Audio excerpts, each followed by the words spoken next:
अस्सलाम वालेकुम नाजरीन, उम्मीद है आप लोग खैरियत से होंगे। नाजरीन, आज ख़बरें बड़ी मुख्तलिफ़ किस्म की हैं, बड़ी दिलचस्प भी हैं और परेशान कुन भी हैं। लेकिन आज मेरा एक आपसे वादा है, और वो वादा ये है कि आज मैंने ईरान अमेरिका को डिस्कस ही नहीं करना। हमने आज इनको अहमियत नहीं देनी।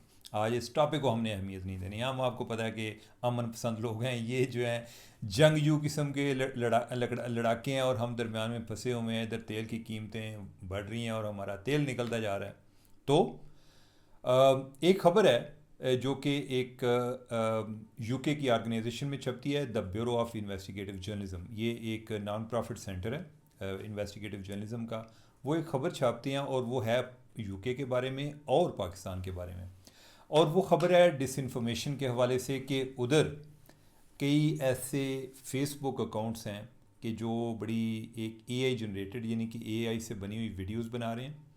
और वो वीडियोस जो हैं वो मुसलमानों के ख़िलाफ़ चल रही हैं। एक जो है उसमें उन्होंने जो बरतानवी वज़ीर आज़म है उसको मुसलमान बनाकर पेश किया, और साथ ही है कि वो मुसलमानों के ख़िलाफ़ तकरीर कर रहा है। एक और है जिसमें जो लंदन के मेयर हैं सादिक, उनसे मंसूब या उनसे रिलेटेड बनी है, और उसमें तासर ये दिया जा रहा है कि जैसे ये देखें सादिक जैसे लोग जब होंगे तो इधर जो मुसलमानों की तादाद दिन ब दिन बढ़ती जाएगी और जो वाइट पॉपुलेशन है ये उसको रिप्लेस कर जाएंगे।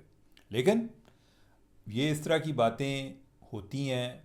मुख्तलिफ़ ममालिक में मुख्तलिफ़ कम्यूनिटीज़ के बारे में नफ़रत पाई जाती है। मैं एक अपने से आगाज़ करूँ तो जिस तरह पाकिस्तान में अफ़गानी जो है उनके बारे में नफ़रत पाई जाती है, वजूहात जो भी हों, ठीक है। इसी तरह बाकी लोगों की भी अपनी अपनी वजूहात होती हैं, ये आप फ़िक्र छोड़ दें। वो भी एक करते हैं। मैं एक आम पॉपुलेशन की बात कर रहा हूँ, मैं अफ़गान गवर्नमेंट या तालिबान की बात नहीं कर रहा। तो उधर जो है वो मुसलमानों के ख़िलाफ़ नफ़रत है। लेकिन जो इसमें दिलचस्प बात है वो ये है कि ये जो अकाउंट जो चला रहा था, जो ये कंटेंट क्रिएटर है या जो कंटेंट डिस्ट्रीब्यूटर है, वो बंदा पाकिस्तानी था। और सिर्फ पाकिस्तानी नहीं था, वो अपने नाम के साथ हाफिज़ लिखता है, जिससे वो तासर ये देता है कि जैसे वो हाफिज़ कुरान है। और उससे जिसने जर्नलिस्ट ने गुफ्तगू की वो एक पाकिस्तानी नजात बरतानवी खातून है। तो उसने गुफ्तगू की तो उससे तासर ये भी मिला कि बंदा को मजहबी किस्म का लगता है। तो लिहाजा ये भी एक तय है कि जो बंदा मजहबी हो, ज़रूरी नहीं कि वो इस तरह के कामों में ना घुसे। यानी कि उसने शायद कोई जवाज़ ये तराशा हुआ है कि मैं ये अपने बिज़नेस के लिए कर रहा हूँ। तो अब यह है कि ये वाला फिनोमेना ये कितना डेंजरस है कि एक जो अटैक करने वाला शख्स है वो पाकिस्तान से है। यानी अटैक का मतलब ये है कि जो नफ़रत फैलाने वाला है, जिनके खिलाफ फैला रहा है वो भी मुसलमान है, फैलाने वाला भी मुसलमान है, जिनके खिलाफ फैला रहा है वो मुसलमान है, जो विक्टम हैं उधर उसके वो बरतानिया में है, और जो फैसिलिटेटर है इस सारी कैंपेन में वो अमेरिका में फ़ेसबुक है। ये एक आज के दौर के जो क्राइम्स हैं उनकी नेचर ये है। मैं आपको पहले भी शायद कभी कहता हूँ, आमतौर पे दोस्तों में बात होती है, कई दफ़ा मैं टीवी डिस्कशन में भी बात करता हूँ कि अब जो कुछ पाकिस्तान में भी हो रहा है ना, हर चीज़ को आप ग्लोबली देखा करें। इवन ये जिस तरह हम तेल की भी बात कर रहे होते हैं, इसी तरह क्राइम भी ग्लोबल नेचर के हैं। इस तरह जो क्राइम इवन पाकिस्तान में हो रहे हैं, लोग एक दूसरे से लर्न कर रहे हैं, जो मूवमेंट्स एक दूसरे में, एक कुछ श्रीलंका में चल रही है, कई पाकिस्तानी इधर बैठे हैं, उन्होंने दिल कर ऐसी भी चलाई है, कोई बांग्लादेश में होती है तो हम चाहते हैं कि इधर भी चले। या पॉपुलिज्म जो है सिर्फ पाकिस्तान में नहीं है, बाहर की दुनिया में भी है। Coming back to the point, तो एक तो इसका ये एंगल हो गया। लेकिन इसमें जो एक परेशान कौन और बात है वो ये है कि इसी तरह का एक स्कैंडल 2016 में आया, यानी कि आज से 10 साल पहले। और उस टाइम अमेरिका में इलेक्शन हो रहे थे, और उस टाइम कुछ ऐसी वेबसाइट्स थी कि जो बज़ाहिर लगती थी कि जो उधर की रिपब्लिकन पार्टी के जो सिंपथाइज़र हैं वो चला रहे हैं। और वो वेबसाइट्स प्रो ट्रम्प थी। हिलरी क्लिंटन जो कि उसमें कैंडिडेट थी उसके ख़िलाफ़ थी। बर्नी सैंडर वो भी पहले एक डेमोक्रेट्स के कैंडिडेट बनना चाह रहे थे लेकिन वो नहीं बन पाए, उनके ख़िलाफ़ भी चल रही थी। एक जर्नलिस्ट था, उसने उनको ट्रेस करना शुरू किया, उनका खुरा निकालना शुरू किया कि ये किधर से चली, ये कौन लोग हैं, कौन लोग हो तुसी जेड़े चला रहे हो। तो वो खुरा निकालते निकालते मशरकी यूरोप में पहुंच गए, और मशरकी यूरोप में एक निक्का जा मुल्क है, छोटा सा एक टाइनी कंट्री, उसका नाम है मैसिडोनिया। पाकिस्तान में उसको हम उर्दू में मकदोनिया के नाम से याद करते हैं। छोटा सा मुल्क है, उसमें आगे एक छोटा सा कस्बा है, यानी कि वो कस्बा जिसकी को टोटल पॉपुलेशन जो है वो 50,000 होगी। हमारे तो गांव जो है यानी कि कई वो 50,000 से क्रॉस कर जाते हैं, उधर की इतनी पॉपुलेशन है। उधर कुछ लड़के हैं जो कि वो वेबसाइट चला रहे थे, और वो कोई एक वेबसाइट नहीं थी, कुछ 100 से ज़्यादा वेबसाइट थी। और उनका ट्रंप के साथ कोई दूर दूर की रिश्तेदारी नहीं थी, कोई ताल्लुक नहीं था। ट्रंप जीतता है या हारता है उनके लिए मैटर नहीं कर रहा था। उनके लिए जो मैटर कर रहा था ये है कि उनको क्लिक्स मिलते हैं, और वो क्लिक के नतीजे में उनको डॉलर बनते हैं। ये बंदा जो है, जो पाकिस्तान में बैठा हुआ था, ये भी इसने भी कहा जी कि मैं, मेरी नज़र में तो ये एक यानी कि डॉलर बनाने का तरीका है, यानी कि मैं पैसे बनाता हूँ, यानी कि और आपको पता है कि नहीं महंगाई होगी और फिर की करिए। ठीक है, तो उसने सोचा कि जो है ना, यानी कि he was lying for the living, वो झूठ बोलता था रोज़ी कमाने के लिए। और आजकल का जो सोशल मीडिया है, इसमें अक्सर अगर आप बारीकी से देखें तो बहुत सारे लोग जो हैं वो झूठ बोलते हैं रोज़ी कमाने के लिए। उनके लिए जो झूठ है वो रोज़ी का ज़रिया है, और ये बड़ा डेंजरस है। लेकिन यह है कि इस पर कुछ हो नहीं रहा। क्यों नहीं हो रहा? ये सोशल मीडिया के जो प्लेटफॉर्म्स हैं ये इंटरनेशनल हैं। क्राइम की नेचर जो है ये ग्लोबल है। कई जो है इसी तरह के वाक़यात जो हैं, कोई इंडिया के हवाले से भी आए हैं, और कोई उधर के लड़के जो हैं वो किसी और जगह की, यानी कि वो कंटेंट उनके लिए जनरेट कर रहे हैं इधर बैठ के।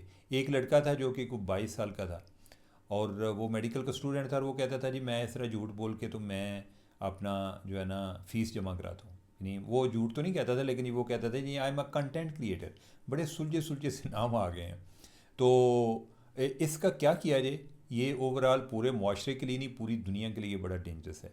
इंतशार, यानी कि एक दूसरे के ख़िलाफ़ नफ़रत, लड़ाई झगड़े, जो इनका एक प्लेटफॉर्म का मकसद जो है इनिशियली वो ये था कि लोगों को इंगेज करना, ये लोगों को डिसंगेज करते हैं। ये अलग-अलग उनको एको चैम्बर में रहते हैं। हर बंदा समझदा ऐसी सच्चे हैं। और मैं अक्सर लोगों से पूछता हूँ कि यार अगर हर बंदा सच्चा है तो झूठा कौन है? इसका मतलब ये है कि आप दूसरी साइड का भी पर्सपेक्टिव सुने। वो हो सकता है आप उससे डिसएग्री करें, या यही हो सकता है कि आप एक चीज़ को मुख्तलिफ एंगल से देख रहे हो, फ़लसफ़ा ज़्यादा ना हो जाए, मैं ज़रा फिर वापस आ जाता हूँ। तो इसका करना क्या चाहिए? एक तो ये है कि ये फेसबुक जो है, इस पे पहले भी बड़ा प्रेशर आया, इन्होंने झूठ के ज़रिए बहुत माल कमाया। तो इन पे प्रेशर आया, इन्होंने फैक्ट चेकिंग ऑर्गेनाइजेशन को सपोर्ट करना शुरू कर दिया कि जो फैक्ट चेक ऑर्गेनाइजेशन उनको कोई करेक्शन करके देगी कि ये झूठी खबर है तो ये उसको रन करेंगे। लेकिन बाद में ट्रंप आया, उन्होंने वो अपना फैक्ट चेकिंग वाली सारी दुकान जो है ना वो बंद कर दी। अब जो है, अब बल्कि उन्होंने क्या किया उल्टा, एआई जनरेटेड, ये जो बंदा है पाकिस्तानी, ये क्या करता है, वो कहता है मुझे अंग्रेज़ी भी नहीं आती, और ये उधर से कोई कंटेंट उठाता है। यानी कि ये है कि उसको गूगल को कहता है, ये एआई को कहता है कि जो इस टाइम मोस्ट वायरल कंटेंट है वो दो, वो जो देता है, यानी कि उसको आगे वो कैपकट में डालता है, जो कि टिकटॉक की ही एक सब्सिडरी है। उसको कहता है कि ये वाला जो है ना कंटेंट, ये जो लिखा हुआ है इससे रिलेटेड को वीडियो बना दो, वो वीडियो जनरेट कर देता है। Imagine how dangerous it is. Facebook को ये चाहिए कि ये इनको इस तरह का, जो पहली बात तो ये है कि अगर लोगों ने इसको रोज़ी का ज़रिया बनाया हुआ है तो आप कम से कम एआई जनरेटेड कंटेंट जो है उस पर तो बैन लगा दें कि इस पे, इसके ज़रिए अगर आपकी कोई इंगेजमेंट बढ़ती भी है तो आपको पैसे नहीं मिलेंगे। जब पैसे नहीं मिलेंगे तो कम लोग हो जाएंगे, एक तो ये हो सकता है। दूसरा, जो यूके टाइप ऑर्गेनाइजेशन हैं, इनके ममालिक हैं, इनके अपना रेगुलेटरी सिस्टम है, और उनके पास पावर उनको मिली हुई है कि अगर वो चाहें तो फेसबुक को इस पर फ़ाइन कर सकते हैं। यानी कि फ़ाइन इतना कि जो उसका ग्लोबल रेवेन्यू उसका 10% तक वो फ़ाइन कर सकते हैं, कि अगर वो पूरी दुनिया से 100 रुपये कमाता है तो 10 रुपये उसको जुर्माना हो सकता है। वो नहीं कर रहे। आपको याद होगा जब यूके में फसादात हुए थे, उस टाइम भी एक जवान जो, जिसने सबसे पहले जो पोस्ट को वायरल करना शुरू किया था, वो नौजवान जो है पाकिस्तान से बैठा हुआ था। अब इसका पाकिस्तान या इंडिया से ताल्लुक़ नहीं है। नाइजेरिया में, यानी कि उधर कोई एक ट्रम्प की बेटी के नाम पे कोई अकाउंट बना के तो वो चला रहे हैं। तो ये जनाब, ये जो है ना झूठ का जो बिज़नेस है, ये धंधा है, ये बहुत बढ़ता जा रहा है। ये काटेज इंडस्ट्री है बाकायदा। ठीक है, अच्छा, इसको ख़त्म करने वाली ऑर्गेनाइजेशन नॉन प्रॉफिट है, गैर मुनाफा बख्श। ये जिस तरह मैं ये फैक्ट चेकिंग की बात कर रहा हूँ ऑर्गेनाइजेशंस की, और इसको जो चलने वाले हैं, यानी कि जो झूठ है वो फॉर प्रॉफिट है, और जो सच फैलाने वाले हैं वो गैर मुनाफा बख्श हैं। तो वैसे भी ये है कि अगर झूठ को अगर एल्गोरिदम सपोर्ट कर रहा है, उठा रहा है, तो सच कौन बोलेगा? ठीक है, अगर मेरी बात को कोई बंदा यकीन नहीं करता, या मुझे अगर कोई व्यूज़ कम आएंगे, लोग कहेंगे तुसी किहड़ियां गल्लां करदे हो, किन्ने लोग ने जी तुहानू वेखदे। ठीक है, तो असल जो मैटर है वो तो फिर ये है कि अगर किसी के मिलियन व्यू है, उन्होंने अगर कोई यानी कि सीधे मुंह गल करनी नहीं होती, तो लिहाजा ये मैटर ही नहीं करता। ठीक है, असल मैटर ये करता है कि आप झूठ बोलें या सच बोलें, आपको कितने व्यूज़ कितने मिल रहे हैं, आपको डॉलर कितने आ रहे हैं। ये चीज़ है, ये नहीं कि ये एक नया सोशल स्टेटस है, ये एक नई एलीट क्रिएट हो रही है। तो यानी कि इसका ओवरऑल पूरी सोसाइटी पे क्या असर हो रहा है, यानी कि पूरी दुनिया पे क्या असर हो रहा है, बहुत ही नेगेटिव है। ये जो आज हम एक क्योस देखते हैं वो इसी वजह से है। अभी हमने और भी बातें डिस्कस करनी है, हम अगली पे चलते हैं। एक बड़ी एक खुशखबरी वाली बात, आज हमारे वज़ीर तवानाई अवैस लगारी साहब, उन्होंने एक बयान दिया है, यानी कि उन्होंने किसी जगह पे स्पीच कर रहे थे, उन्होंने कहा कि बिजली इतनी सस्ती करने जा रहे हैं कि लोग बैटरी में महफूज करके रात को इस्तेमाल कर सकेंगे। अब यह है कि मैं भी क्यूरियस हो गया कि ये क्या करने जा रहे हैं। फिर मैंने कोई जो इनके मुतलका लोग हैं उनसे बात की कि भाई जनाब क्या हो रहा है, व्हाट्स कुकिंग अप। साथ उन्होंने ये भी बात की थी जी कि हम जो IPPs को हमेशा के लिए दफन कर देंगे। तो ये वाली बिजली वाली तो बहुत बड़ी खबर है कि यानी कि इतनी सस्ती हो जाएगी कि लोग जो हैं वो अपनी बैटरियाँ लगा लेंगे। आज बैटरियों से जो एक मतलब मैं समझाऊँ वो ये है, मसलन मैंने सोलर लगवाया हुआ है, मैं अगर आपको अपनी एग्जांपल दूँ तो मैं क्या करता हूँ कि मैं दिन के टाइम सोलर की बिजली इस्तेमाल कर रहा हूँ। फिर जो है यानी कि जो मेरी इजाफी बिजली होती है दिन से जो बनती है, मेरी अपनी ज़रूरत से ज़ायद होती है, वो वापडा को चली जाती है। अब वापडा वाले जो हैं लेट से यानी कि वो मेरे से 10 रुपये की बिजली ले के पर यूनिट, तो हो सकता है कि जब रात के टाइम पीक टाइम पे मुझे वो यूनिट दे रहे हैं वो 50 रुपये का हो, 60 का हो। तो अगर मेरे पास बैटरी हो तो मैं वो बजाय वापडा को भेजने के मैं अपने पास चार्ज कर लेता हूँ, और रात के टाइम भी वही इस्तेमाल होगी, तो लिहाजा मुझे उनका बिल ही कुछ नहीं। मैं उनके वैसे ही नहीं कि उनसे कुछ लूँ दूँगा इन्हें, साढ़ा थोड़ा तलक ही ख़त्म। ये वाला सिस्टम बन जाएगा। लेकिन यह है कि बैटरी महंगी है, तो इसलिए लोग जो हैं वो ज़्यादा वापडा के साथ ही को लेन देन कर लेते हैं। अब इनकी बात से ये लग रहा है जी कि बैटरियाँ सस्ती हो रही हैं, हम तो बैटरियाँ नहीं बना रहे। इसका मतलब ये है कि बाहर से कहीं से इनको चाइना से बैटरी, चाइना से ही होगा और किधर से होना है। तो इसका मतलब ये है कि कुछ बैटरियाँ जो हैं वो वाला मामला होने जा रहा है, तो उससे बिजली सस्ती होगी। लेकिन ये वाली जो रायत है या ये जो खुशखबरी है, ये तो उन लोगों के लिए जिनके पास सोलर है।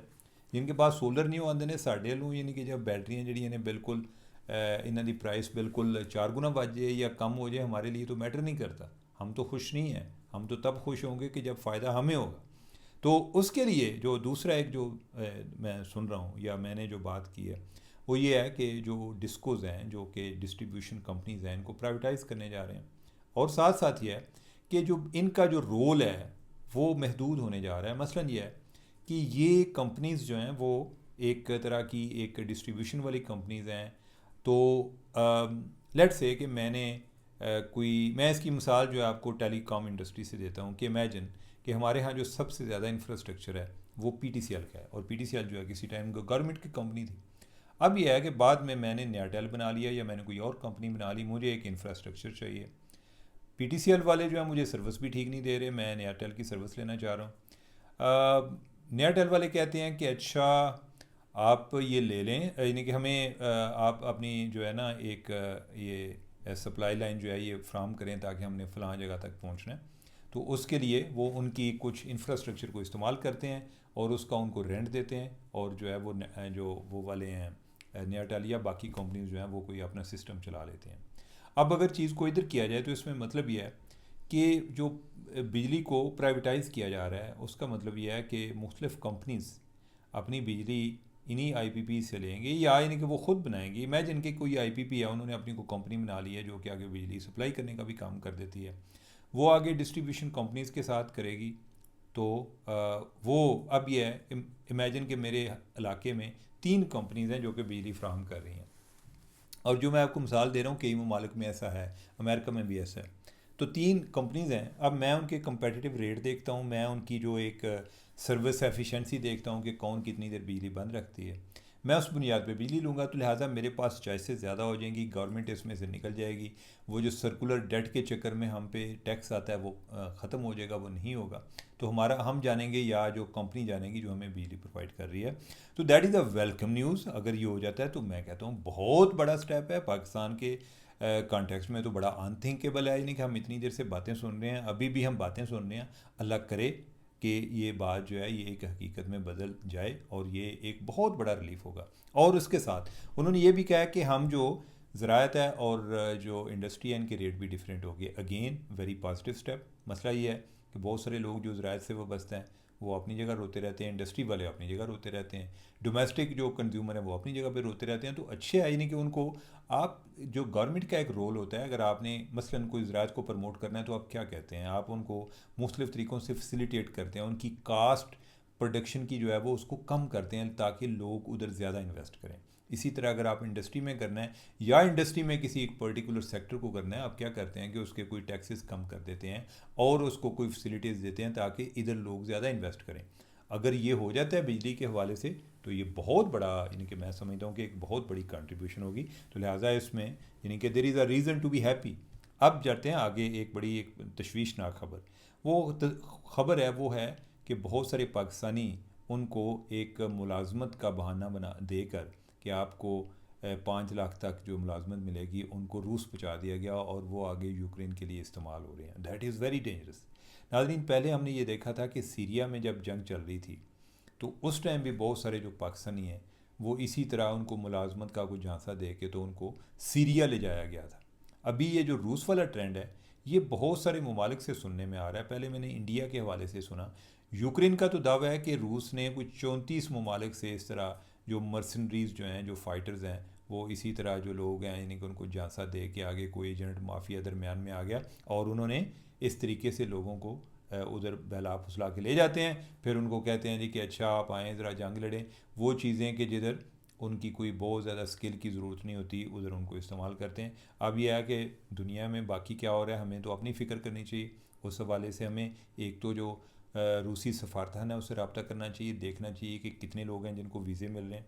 सिर्फ हमें रूस पर ट्रस्ट नहीं करना चाहिए, रूस इस चीज़ का बेनिफिशरी है। हमें अपना सिस्टम देखना चाहिए कि जो ट्रैफिकिंग हो रही है ये किन रूट से हो रही है। अगर कोई बंदा वापस आया है वो अपनी जो स्टोरी बयान कर रहा है उधर से हम जो है दोबारा से एक इन्वेस्टिगेशन शुरू कर सकते हैं। हम देख सकते हैं कि उसने किसको पैसे दिए, वो बंदे को पकड़ें, वो आगे किसी और से मिला देगा कि जिसके लिए वो सब एजेंट बना हुआ था। तो इस तरह से होते होते आपका जो ये नेटवर्क है इसको अनर्थ करने की ज़रूरत है, नहीं तो बहुत सारे पाकिस्तानी रोल जान गए, यानी कि दैट इज़ वेरी डेंजरस। बल्कि मैं तो पढ़ रहा था कि तकरीबन को 5,000 लोग हैं जो अभी तक विक्टिम हैं। शायद मुझे कोई गलत फहमी हो रही हो, इससे भी ना ज़्यादा हो। तो इंडिया में जो है यानी कि इंडिया से भी इस तरह की खबरें आ रही हैं। तो इस पर अपने लोगों को बचाना हुकूमत की ज़िम्मेदारी में है। जो बंदा एक फ्रस्ट्रेटेड होता है, जिसके पास पैसे नहीं होते, वो अगर उसको मैं कह रहा हूँ ना कि यार इन्हों की गल्लां जनावी, उसके पास इतने सोचने की गुंजाइश ही नहीं होती।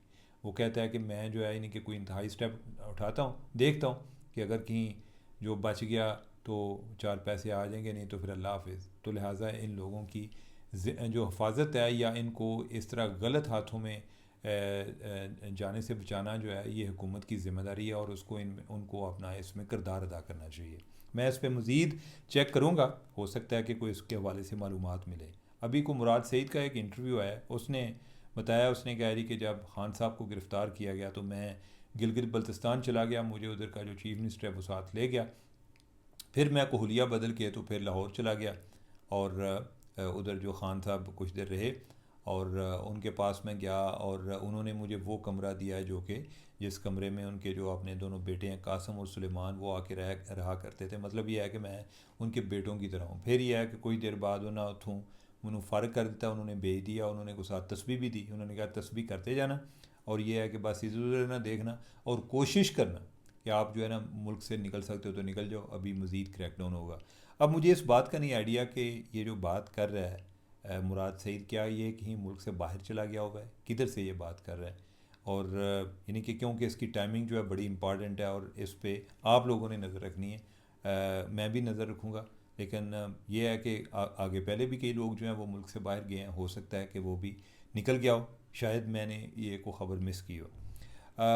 एक और जो ख़बर है यानी कि वो पीटीआई वाले ज़रा एंटरटेनमेंट का भी काम करते हैं। तो इकबाल अफरीदी साहब हैं, वो आज साइकिल पर पार्लियामेंट हाउस पहुंचे हैं, तो उनकी वीडियो जो है वो चल रही है और लोग उसको डिस्कस कर रहे हैं। तो नाजरीन, आज मैं इसी पे अपनी बात को ख़त्म करता हूँ। दोबारा मिलेंगे कल इंशाल्लाह नए कंटेंट के साथ। मुझे तो इजाज़त, अल्लाह।